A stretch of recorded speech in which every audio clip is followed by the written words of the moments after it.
Roby Abeles, thank you so much for being here, and I'm absolutely honored to host you on the show of Osobiste, rozmowy holistyczne, which means personal holistic talks, interviews. I am usually the podcast is in Polish, but I am very privileged to sometimes host amazing specialists from around the world who are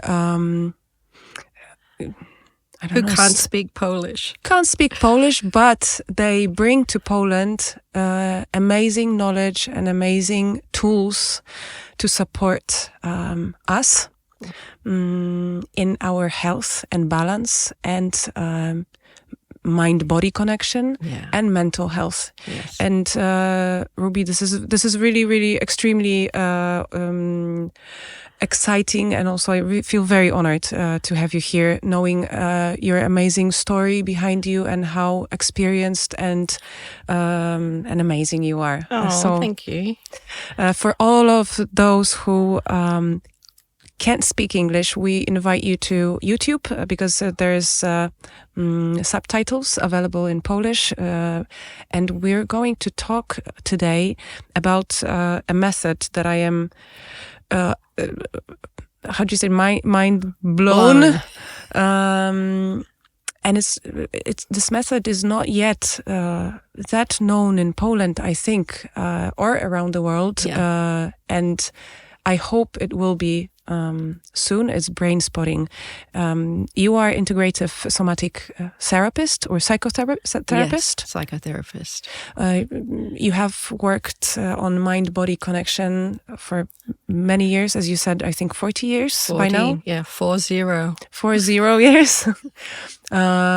You have gone through somatic experiencing that actually, an episode that I did, I think 2 seasons ago with Dave Berger, who, with all the love, I'm sending highs and hugs. Yes. And both of us actually, because you know Dave. Yes. So we talked about somatic experiencing. And today, talking about Brainspotting, another method that is, but very closely, as you said, related to somatic experience. Yes. So it's a trauma, pretty much trauma work. So it's trauma work that is not dependent on talking. So up until now, most therapies have relied on just like a conversation. Yes. With the therapist and the client. So that's good because we can understand why we feel anxious or depressed or why we have an addiction. But talking, we know, is not enough to stop the body feeling the sensations of the anxiety or the depression.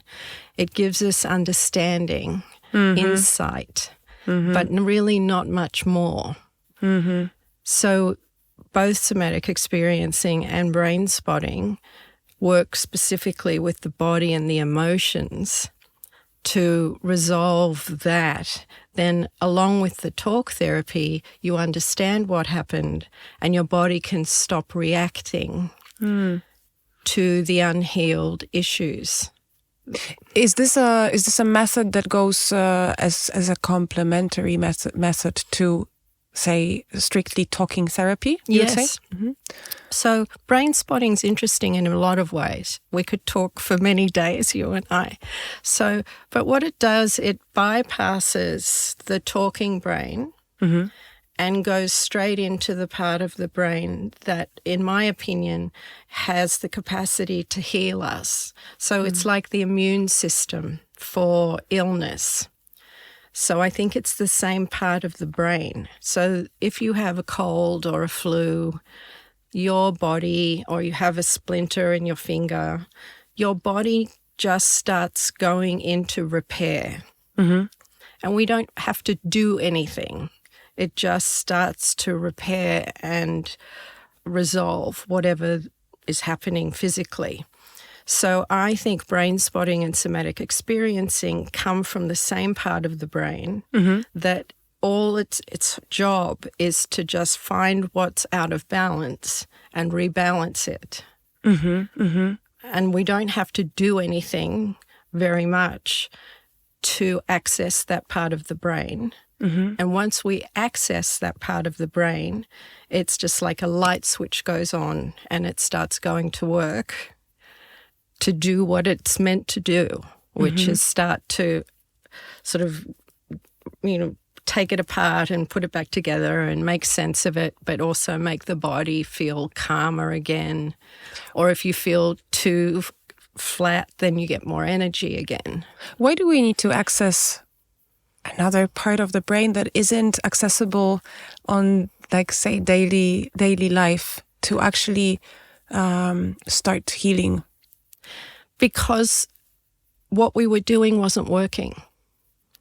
So we could talk and talk and talk for 20 years with a therapist about what happened to us as children. And we understood it, but we still responded in the world in the same way as before we talked about it.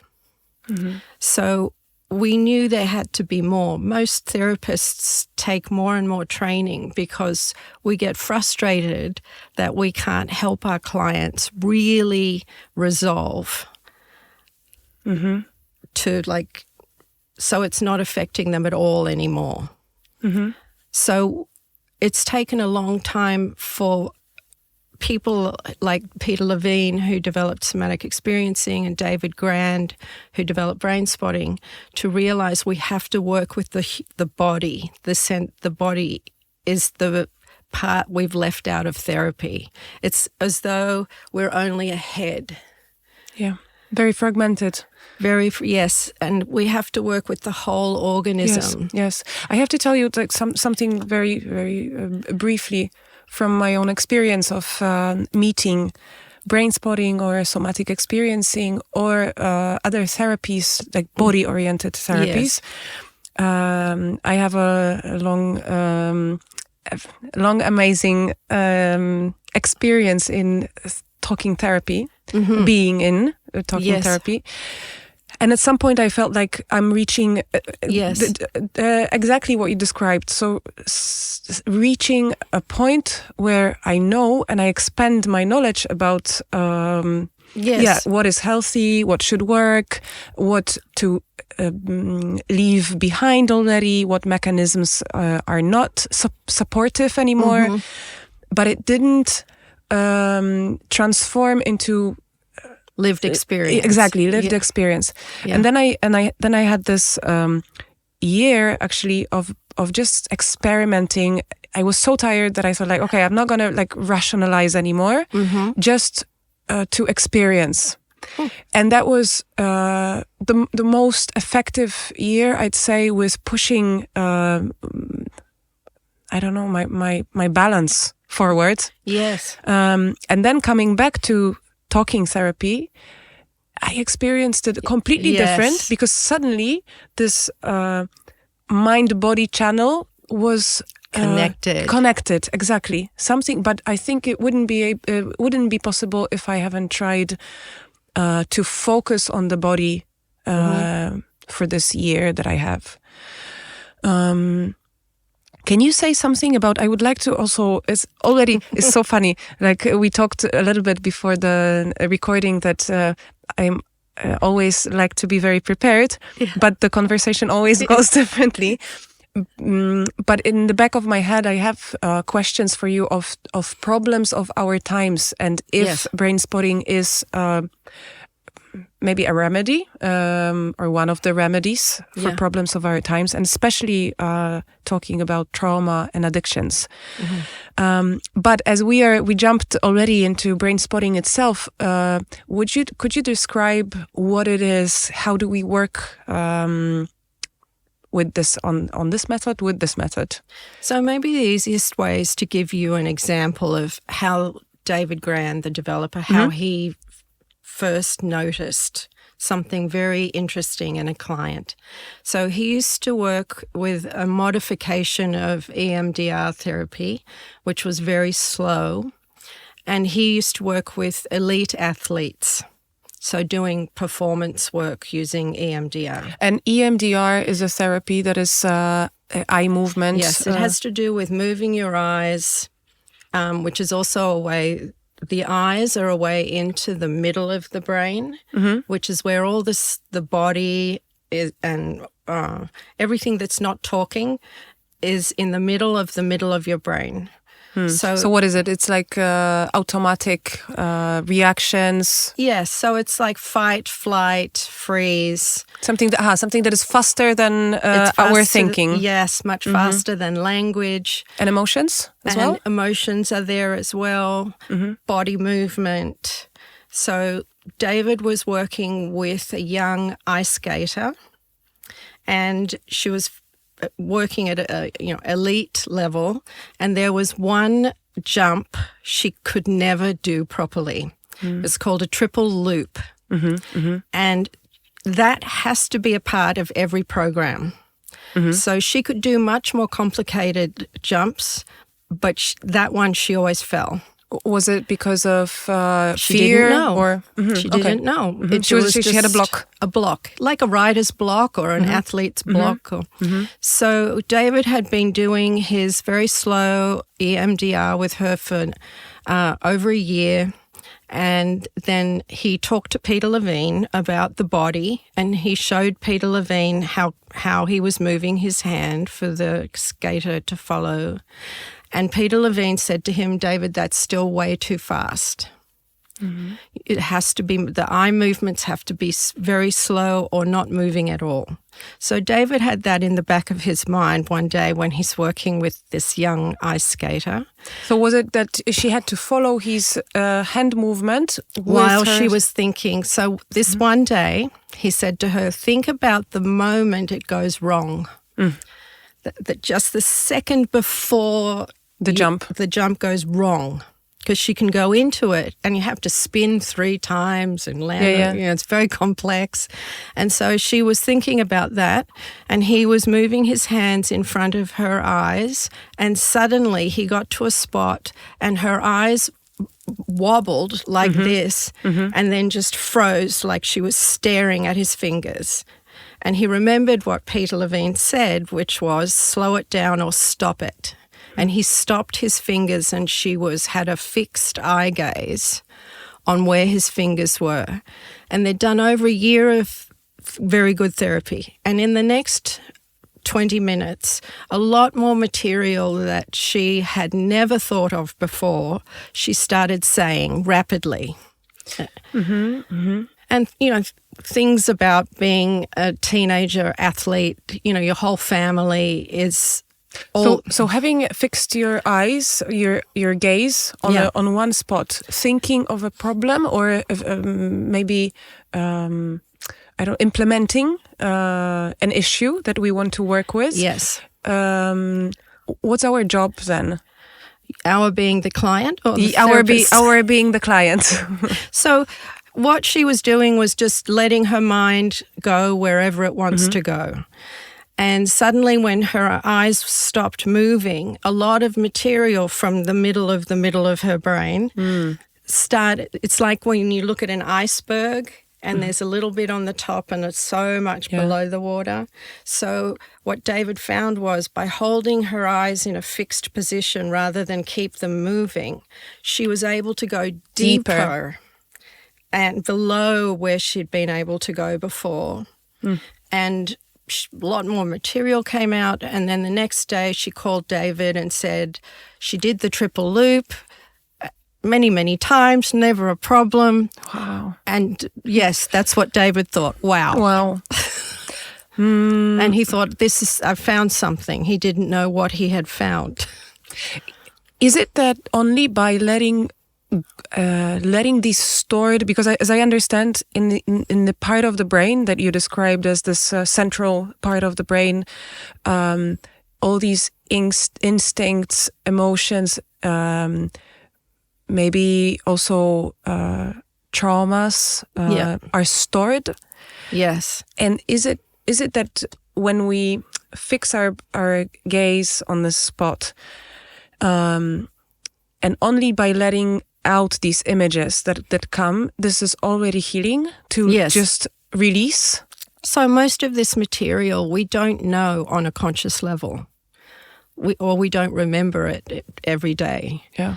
So, but having this, thinking of the issue and then finding an eye position that helps us really focus very intensely on this issue, it seems to open, if you think of it as a filing system in the brain, so anxiety is a folder that opens, or depression is a folder and it opens. So we find an eye position that opens the folder.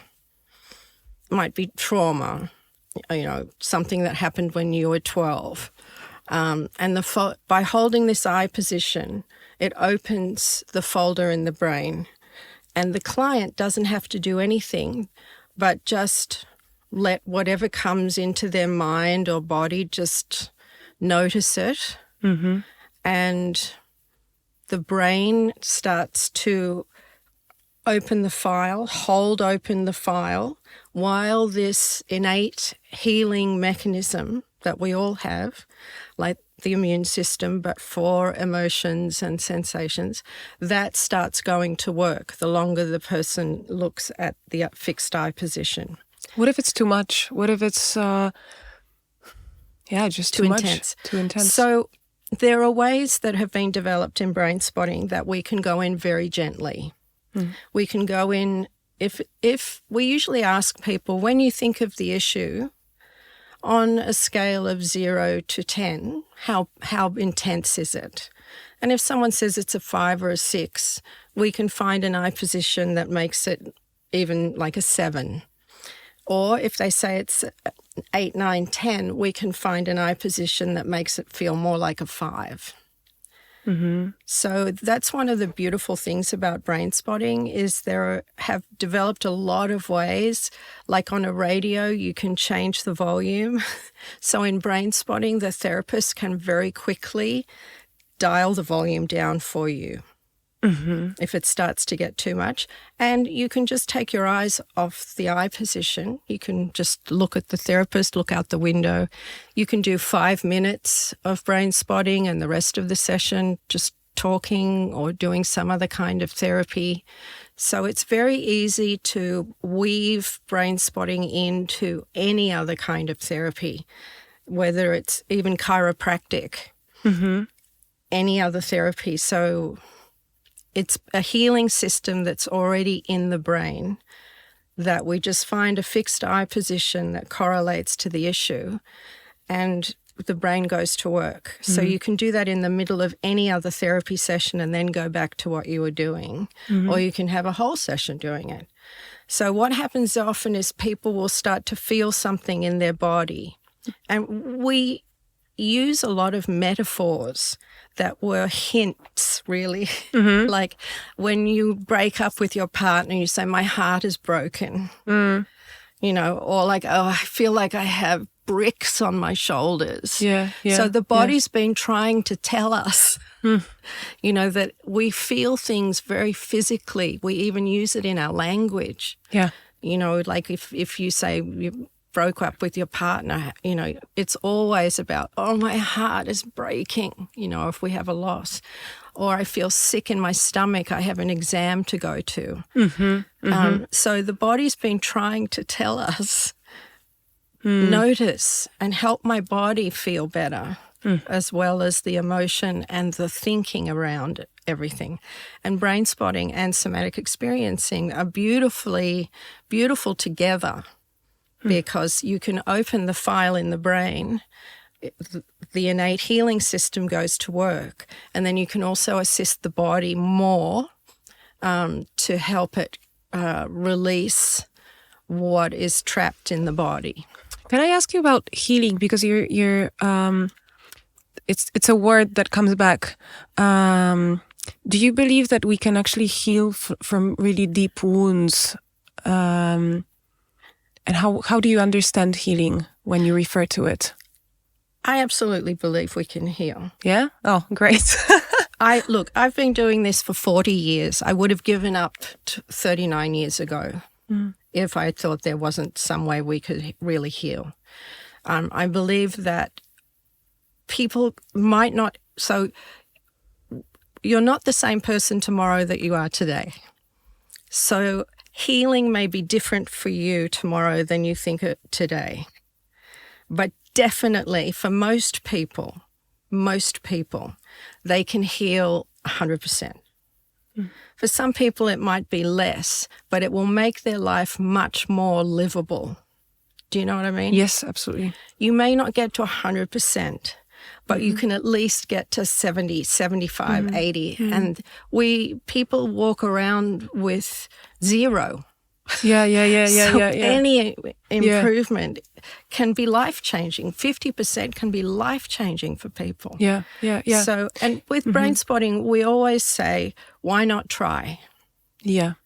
Because it's, when we talk now, I think about actually that healing for me is very related to being aware of these deep wounds and kind of respecting them and finding a way to also place them somewhere in my life. Yes. So I can walk on knowing that they are there and protect them sometimes, or protect myself and not to try to suppress them, push them aside, or be in inner conflict where I get stuck, just not accepting that something happened to me, or or something happened in my family, and I am the carer of these things. Yes. I can give you an example from my life. Please. So I met a fellow at a conference, and we were getting along fabulously. And I thought, this might lead to something. And as it happened, at the end of the conference, he said to me, I'm not going to be coming. I invited him to Australia for Christmas. And he said, I'm not going to be coming to Australia for Christmas because I have a girlfriend back home. And I didn't know that as I was building my fantasy world with this. We all know. Know. So I was disappointed. Yeah. I was a little irritated. Yes. And I thought, oh my gosh, that's the first time which was appropriate for the situation. Sure. I met him 4 days, Yeah. But in the past, I would have been so upset and felt like crying and really upset and go into despair. And instead I was sort of irritated, and I said, well, you could have mentioned that. And I thought I had a level 2 response to a level 2 event. That to me is healing. Yeah, this is amazing that you describe it this way, because it's a theme that I'm actually very much into now. Trying to see things as they are and react adequately to their like a heaviness or shape or whatever they are. Yeah. But I think usually the problem may be that we overreact because we have these stored wounds in us that are constantly pushing through, and we may overreact at, I don't know, like we're at the shop or in driving a car, and someone just makes a tiny little I don't know, irritated or like a impulse that would irritate us normally, and we completely explode. Yes. So to me, it's getting the reaction in proportion to the event. Yeah, that's amazing that you call it healing and you call it health. Really, that's how I would also. I take it. So thank you, because health, I think on mental level or any body, mind, body is a platform for just making through life as I think as integrated as possible with the world. And Yes. sometimes it's not about like the same way I see happiness, for example, that it's not a state of like this imaginary state of always happy, always smiling, but it's something for me that makes me feel grounded. Sometimes I just feel safe and open, and that's Yes. already happiness. And the Yes. same with health. I don't see it as something completely detached from normal life. So if something irritates me or something makes me angry, then normal and healthy reaction would be to react to it, Yes. but adequately and not completely off and Yes. in an imbalanced way. Yes. So the the human nervous system, you know, that fight, flight, freeze, Yes. collapse. So that's adaptive. We have to have that. So if you and I were crossing the road and a car was coming and we were like, and we grab each other and run across the road and we go, you know, Yeah. but we calm down and we say, oh, that was scary. But we keep walking because we were going somewhere, and in 5 minutes we even forgot it happened.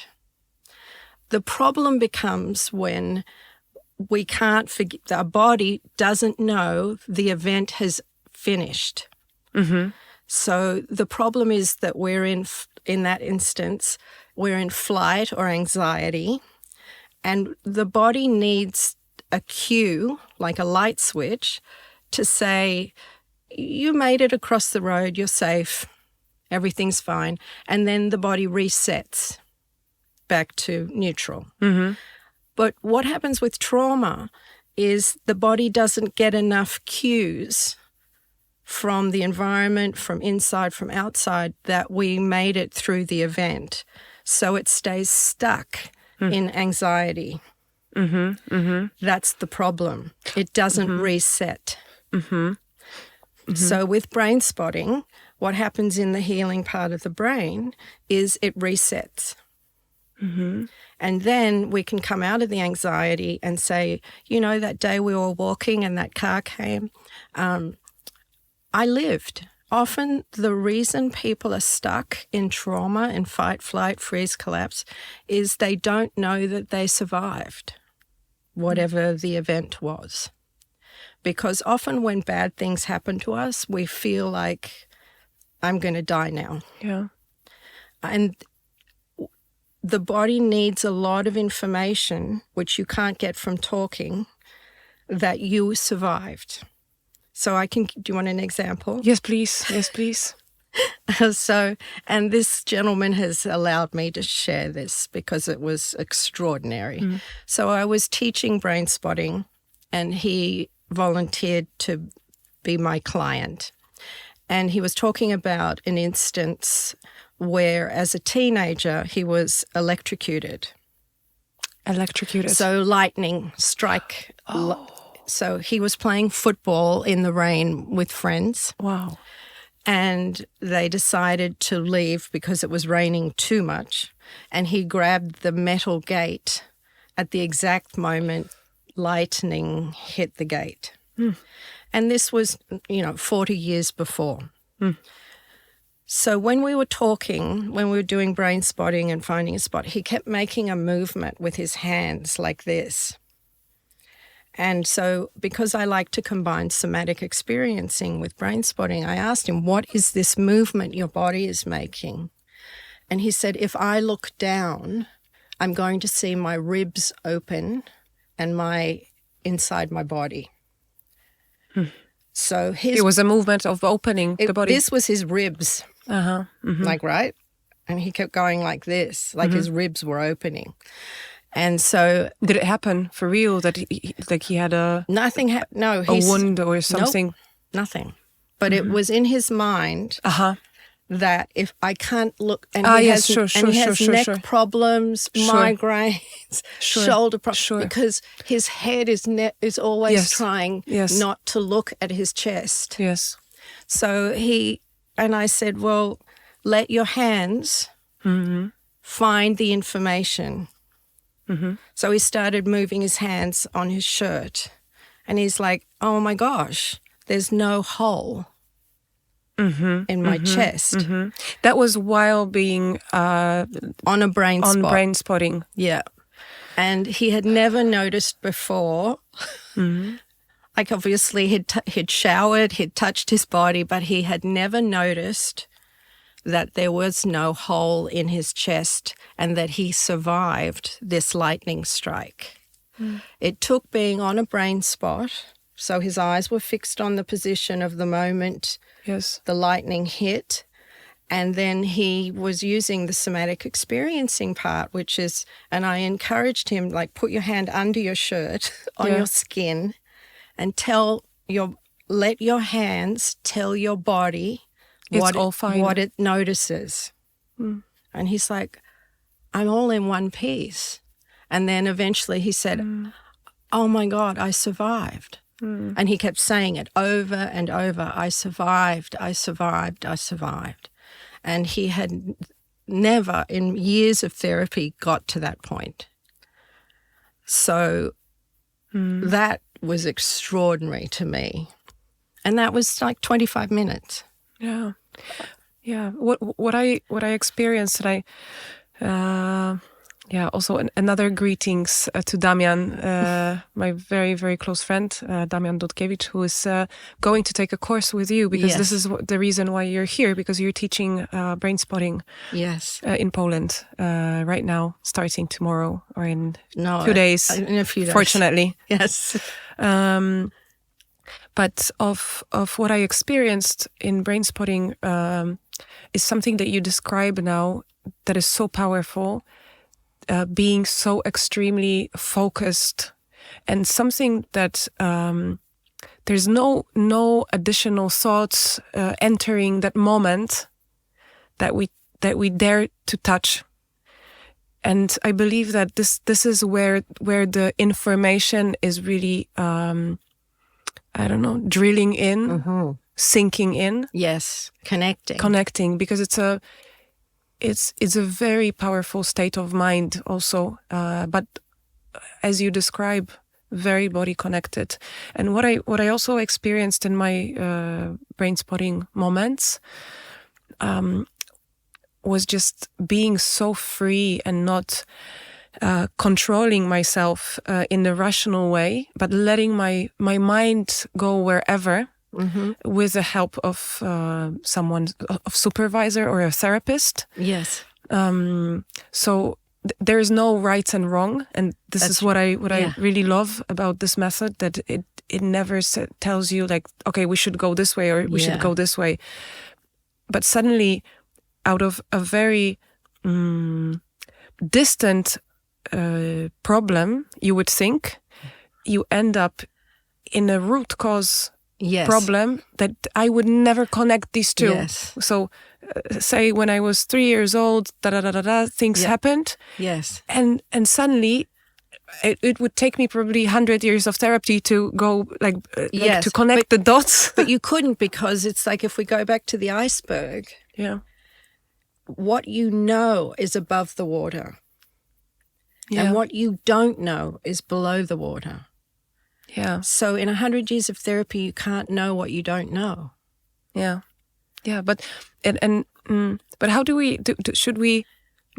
It's funny. Like, should we believe and trust all these images that come? Sometimes they're very abstract. They may not be like the things that our mind, like, I don't know, like spills out. Yes. May be completely out of blue. Yes. And I just like try to. It's a great learning of really like letting go self-criticism or like doubting oneself. Yes, because sometimes the middle of the brain does not use language. So do you think it may use like symbols? Images, like somatic images, body sensations, metaphors, dreams. All the things that have nothing to do with colors, shapes, textures. Sometimes in the middle of a session, I'll ask someone, what's happening now? And they'll just look at me and just say, blue. Orange. I don't know. There's a song. And what does it mean? What does it mean? And we then? don't need to know what it means. So This is so difficult.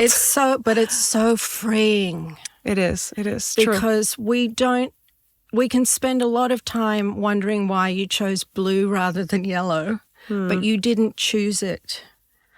It's like we don't need to know how your body got rid of the splinter in your finger. We can spend a year in learning scientifically how that happens, but does it help the splinter come out of the finger? No. I think it's about controlling, yes. In our society, especially the Western minds that are just so used to evidence-based. Yes. Which, by the way, is Brainspotting evidence-based method? Look, there's big controversy in the therapy field over evidence-based versus, I can't think of the word now. Experience-based. No, neuroscience-based. So evidence-based is a very interesting thing because it can be highly manipulated. A lot of evidence is paid for by the company that wants a certain result. So they just don't publish anything that doesn't give the result they want. And look, there's a lot of research that is ethical, but there's also a lot of research that isn't. And research can take 20, 30 years to become evidence-based. Yeah. So we're not helping people in those 20 or 30 years. Yeah, waiting for the result.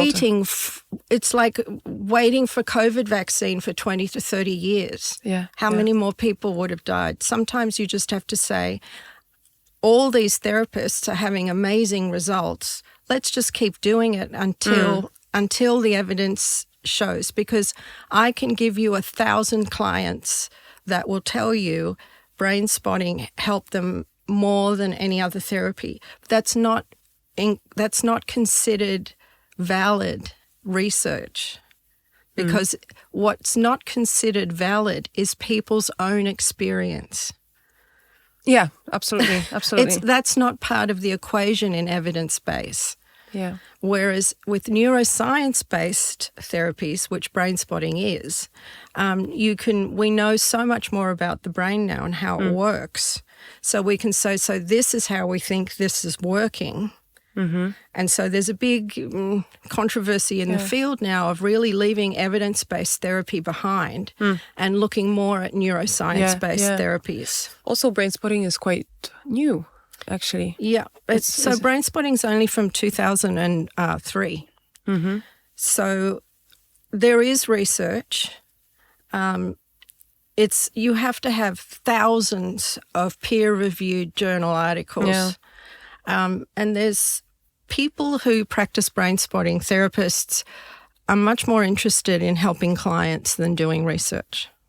Just practicing, absolutely. We want to help people rather than, of course. And a lot of us don't have the kind of mind that is also skilled in research. You need a lot of money. You need a university.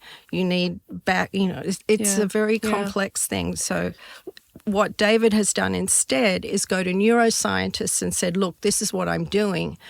How do you think? Yeah. What do you think? What hypotheses do you have about why this is working so well? And so that's the way Brainspotting's gone. Yeah. So maybe not basing on evidence-based research, but from your own experience, clinical experience, what would you say Brainspotting is most helpful for, except working with trauma, as we said? Well, that's the interesting thing about Brainspotting is the way it's developed. A lot of it has come from clients making suggestions to their therapist.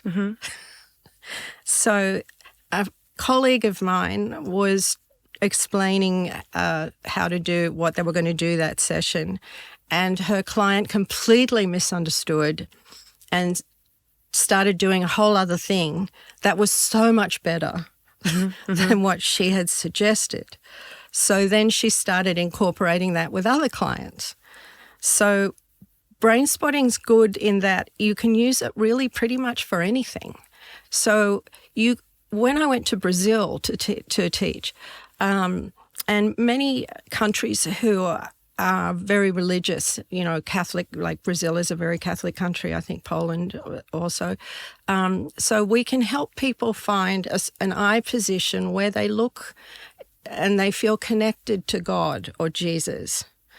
So that when they're in any place in their life where they feel they need that support of God or Jesus, they just remember where that I position is and they move their eyes to that I position and they can start to feel the calmness of being protected by God or Jesus. So it's not only problem-solving therapy, it's also, as you describe, like a gateway to something that we want to be connected to. Yes, exactly. And you can also use it too, like if you're doing a talk and you're nervous, before you go, you can find an I position where your whole body feels calm and confident. Can we do it ourselves or do we need always an assistance? You can do it yourself. I'm not very good at doing it by myself. I need to have another person, but lots of people do it by themselves. And I think the reason that I need another person is in my own history, I have a lot of abandonment issues. I was adopted and then there was a lot of other abandonment in my life.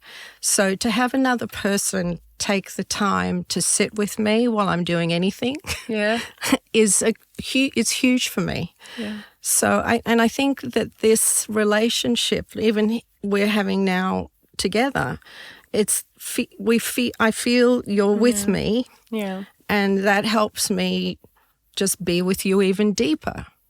I think there's something about very, very profound in having a witness to our journey. Yes. It's very, it's the same with every kind of therapy, I think, where even when we express something and it finds ears and heart on the other side, it just, it feels whole. But sometimes, now I'm thinking also partly for me writings, I don't do it usually, but I had moments in my life where I really wrote a lot, being most like in taking difficult turns. Yes. And letting things out and letting things, just out. It just releases so much of tension. And maybe it's not stored in our circle, inner circle. It just it's safe to you can someone. sort of put it outside yourself. Yeah. And when things are outside of ourselves, they feel less like claustrophobic. Yeah. And it's over there. It's not in me now. It's on a piece of paper, and I can move the paper away. Yeah. And that helps, and that's my work with Brainspotting and addiction, which is what I'm teaching. Yes. What I've done is I externalize the addiction. So the addiction is not you. You're not the bad person alcoholic. I use a metaphor, because again, the middle of the brain loves metaphors. I use a metaphor of a crocodile for the addiction. The addiction is over there, and you're not the bad one. So there's a lot of... Is the crocodile an addiction? It represents any addiction, or, since I started developing it, any unwanted behavior. Yeah, I'm glad you brought up the subject of addiction, because it's actually something that also was circling around my mind as problems, or a problem that we're facing now very tremendously. But the question would be, there is a lot of, and we touched on trauma work, which I suppose concerns everybody. Yeah. It's just more conscious or less conscious, or it's more or less disturbing our life, and Probably that's the how do you say, like that's the guidelines where to go with the work. Yes. Because if we feel fine, all is fine, and maybe we don't need to, unravel and unpack the Pandora's box. Yeah. But with addictions, I think it's another huge subject. Yes. That touches on so many people. Yeah. Do you think? Maybe no, differently. All right. Okay. 2 questions. First, do you think now more than before? And also, what would you call an addiction? So first, an addiction to me is an adaptation. It's a good thing that started as a good thing and ended up hurting you. Mm-hmm. So intention is to survive. Yes. So if you're a little person and your parents are yelling at each other and you're very upset a lot, and you find that, eating bread or eating ice cream helps you calm down a little bit. So it starts as a way to help you feel less upset. And then as you grow older, that can get out of control. So I see it not as a bad thing. I see it as an adaptation. That helped you, because there was no human being there at the time to help you. So we need connection and we need protection. And if we can't find a human being to do that, we will find something else. So we'll suck our thumb, we'll eat ice cream. As we get older, we'll smoke cigarettes, drink alcohol, do sex, do shopping, do whatever it is, because we never learned how to calm ourselves down, because our parents didn't know, they couldn't teach us. We had no one in our lives that knew, so nobody taught us. And we accidentally found ways to help ourselves feel less out of control, less sad, less anxious. And we never learned anything else. So if you only have one thing that you can use, you can't blame someone for always using it. So in part of the work I teach, we have to give them other things to help them feel calmer and give them a choice. So now I can drink alcohol, or I can do these other things that my therapist taught me. There's breathing techniques, there's talking to someone that understands you, there's journaling, like you were saying. There are many other things, but generally people who have addictions, which is how I define it really, is any behavior that used to help you, but now is not helping you, it's hurting you. You have tried everything you know to stop it, but you can't. So why can't we? Because of your brain. And this is how it connects to Brainspotting, yes. I suppose. So we made a circle. Yeah. So the human brain's very interesting because we are pleasure-seeking animals. Yeah. We want pleasure, we don't want pain. So when the brain finds something pleasurable, it wants to give you more of that thing.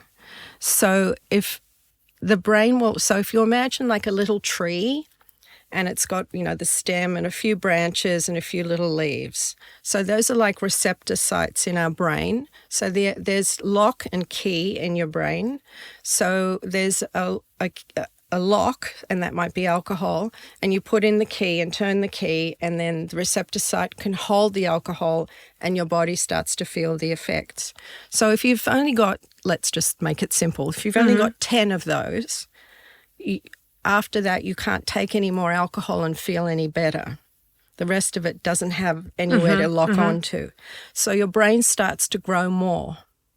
So in my training, I've got pictures of this. Your brain starts to grow more receptor sites. So you can have more alcohol or more sex or more shopping and continue to feel the good effects because your brain wants you to have pleasure. So your brain starts to build this big system of many, many more receptor sites. So that's one piece. Another piece is the brain wants you to have pleasure, but it also has to figure out a way to make you forget the pain. So I always say to people, it's like childbirth. Yeah. So we have an existing system in our brain where you have a baby, maybe it's not a great experience. But you forget. But you have to forget for the species to continue. You have to. So if you ask a woman, a week later, would you do it again? No. If you ask her a year or two later, oh, yes, I miss having a baby. I love baby. So the brain already has a system to make you be able to forget the things that take you away from pleasure. So that's why when you're doing something like you just used alcohol. So I know I'm not supposed to drink the alcohol. But at the same moment, my brain cuts off my ability to access the consequences. Yeah, this is what I thought, actually, that for some reason, we just don't connect. Yeah, the brain does it on purpose. So I know I'm not supposed to drink the alcohol, but I cannot access all the reasons why. All the shame, all the horrible things. I just know I'm not supposed. And then another part of my brain that wants me to remembers way back when I used to come home from work and have a glass of wine or 2 glasses of wine and feel relaxed. My brain remembers that I enjoyed that it was pleasurable for me. And in the middle of the brain, there's no time and space. So it doesn't know that was a long time ago. Yeah. So my brain wants me to have that feeling again of that. Yeah, sure. So even though I'm completely out of control with my drinking, my brain wants me to go back to that. It remembers that relaxation, that pleasure I used to get. Yeah. So it pushes away everything that will stop me getting that pleasure. And it's the same. I've used my work. I started it with addiction, but then when I taught it to therapists, I started getting feedback that you're using it with clients to get out of toxic relationships. So are you referring exactly to Brainspotting, but used in a special way? Yes. As you do. Yeah, it's very, very interesting when you describe it, because actually, I think, you used an example of alcohol, but it may be anything. It may be any destructive behavior, I think. It doesn't it doesn't have to be destructive, but it's something that you don't want to do anymore. Yeah, that's how I understand destructive. Something that I do constantly, even though I feel that that you don't do.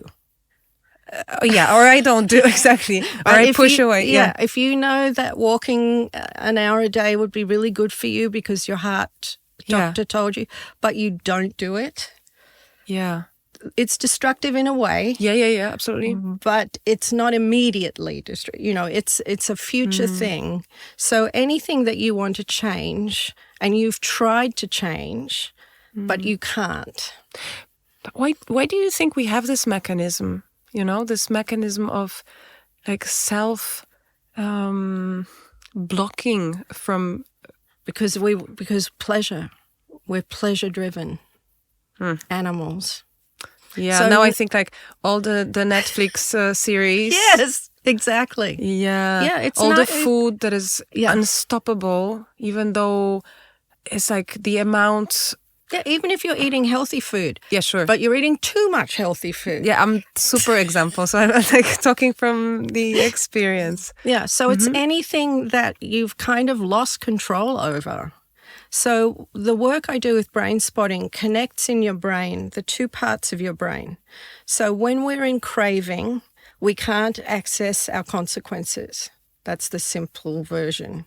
So using 2 different eye positions, one eye position connects to the craving, the urge to do the behavior, the Netflix or whatever it is, and the other one is the consequences. And then so we have 2 eye positions for people, and then they just use these eye positions they might look at this one for a bit and then look at this one for a bit. And what happens in the brain is the brain starts to connect and build a bridge. So there's no bridge. That's why we can't. So the way that I've used brain spotting is to can use two eye positions to create a bridge so that when you're in craving, you can access all your consequences. Is this craving spot also connected to the spot of, or maybe connected to the trauma spot that we have talked? Because here I feel that there's no need into going into root causes. No, right? we don't go into causes. No, we don't say, oh, I started eating because my parents were fighting. Yeah, we don't need to do that. We don't need to. So what I usually ask people is, tell me the story of the beginning, middle, and end of whatever the behavior is. Because usually it's very unconscious. Yeah. It always starts the same way. The middle is the same and it ends the same. So it's like ice cream and Netflix. I get home, I put my bag down, feed my dog, I change into some different clothes, and then I think, oh, I wonder what's on Netflix tonight. So all right, so this is already the beginning of how does this start? And then I go, okay, well, I'm going to put on my pajamas and I'm going to have some dinner and put on Netflix. And then halfway through Netflix, I think, oh, I'd like some ice cream. And then I go have ice cream, and then Netflix show is over and I go to bed. So usually there's a beginning, middle, and end that is predictable. Yeah. So we look at that. That's all we look at. We don't look why, how, none of that. We just look at the story of what happens. And then we find an eye visit, and I would say to you, what do you notice in your body when you start to think of that? And you start to think, I want to watch Netflix and eat ice cream. Yeah. And then we find an eye position that lets you access exactly how that feels when you're at home on your couch. Yeah. And then I ask, and then we leave that conversation for a little bit, and then I ask you, tell me a little bit about the consequences. Now, that part is very hard for people, but you might just say, oh, look, my doctor has said that, blah, blah. Or, I look at myself in the mirror and I really don't like what I see anymore, and that I judge myself. And then we find an eye position. I ask you, where do you feel that in your body? And you go, I just feel disgusting and my stomach feels disgusting. And we find an eye position for that. And you use these two eye positions. And what happens is it builds a neural network in your brain. This is my hypothesis. Yeah. It builds a new neural network in your brain where when you start this cycle, you remember, you can connect 100% to why this is not a good choice. So it doesn't stop you. It just gives you a choice. You're not as dissociated or in a trance, because normally when we do these behaviors, we are completely in a trance. Yeah. And it breaks that. Yeah. So you can say, does it happen automatically, or do we kind of like have to find a consequences spot when, say, I get back home and this thought again of like, okay, so pajamas, slippers, and Netflix, and I notice it. Do I find the consequences spot? No, you don't need to. It happens automatically once the therapy is done. So you'll think to yourself, as you're putting on your pajamas, you'll think, this is where it starts. But it'll just be the top of the iceberg now rather than the bottom of the iceberg. Yeah. Does that make sense? Yeah. And then so you'll remember, that's right, my blood pressure is terrible, I've gained weight, the doctor has said I can't get pregnant because I'm too overweight, So that gives you choice. Yeah, yeah. And once you have choice, you're empowered. Yeah. And you can say, you know what? So do we have time? I'll tell you a quick story. Please. Yes, please. So I did this also with a woman in a training, and she was eating at night, and she wanted not to eat at night because she was overweight, and she and her partner used to like to go on holidays together and ride motorbikes, and she didn't want to do it anymore. So we did this, and she left the training, and that night she and her partner went to a restaurant and she overate. So a lot of people would think, well, then your treatment doesn't work. She said it's the first time in her life she noticed that she felt sick when she overate. Mm-hmm. Oh, and she went to the restaurant, which is like all-you-can-eat buffet. Oh, my God, yeah. Which is her favorite place to go. And halfway through dinner, and the reason that she wanted to stop doing this is because she really loved her husband, but she felt that she was getting more and more distant from him. Yeah. And she wanted more connection with her husband. So halfway through dinner, her husband said to her, "Where's your phone? Where is your telephone?" She said, "Oh, I left it at home." And he said, "You never leave your telephone at home." So, which is fascinating because it was like she overate, but she was present in her body and felt sick after. So the bridge was connected. Mm-hmm. And then she was aware of it. Instead of just eating mindlessly without being in touch with her body at all. Yes. She was now connected to her body when she was eating. Yes. And then she left the phone at home, which meant she actually spoke to her husband at dinner. Mm. And she wasn't constantly checking clients and, everything. So it was, and I kept in touch with her for quite a while. And then the behavior started to get less and less and less. Yeah. So it's not like you go home and tonight the whole behavior finishes. It can be very slow. You might need to do it a few times with your therapist. But this is now being used in treatment centers in the United States because it works well. I think, I would love to continue. But as a sum up of our conversation today, something that really touches me is what you said about being in power and having a choice. Yes. And actually, this is also, I'd say, part of health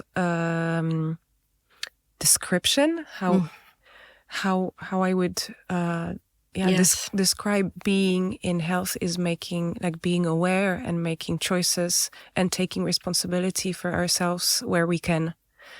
And there's no, it's a little bit sad because, having also being very drawn easily for me to painting beautiful images, how life should be or would be amazing if da-da-da-da-da. But then, getting back to the real world, but real happiness, I don't know, is for me, these moments of really being connected to oneself and taking these steps by steps. Yeah. And then feeling empowered and more empowered and more empowered. And somehow then this self-trust is built. Yes, because often when you've been traumatized, especially as a child, you doubt yourself. You doubt yourself. So that's with Brainspotting, I think also to sum up, then you can use it for anything you want to change or anything you want to strengthen or anything you want to lose the strength of. Mm-hmm. Mm-hmm. It's a beautiful method. It's a really beautiful method. Thank you so. Thank you. Do you want to say something? Sorry, I interrupted. I could talk to you for 3 days. I love you. Me too. I love you. I wish I lived here and we could spend more time together. I'm really honored. Thank you so much for asking. Thank you. Thank you.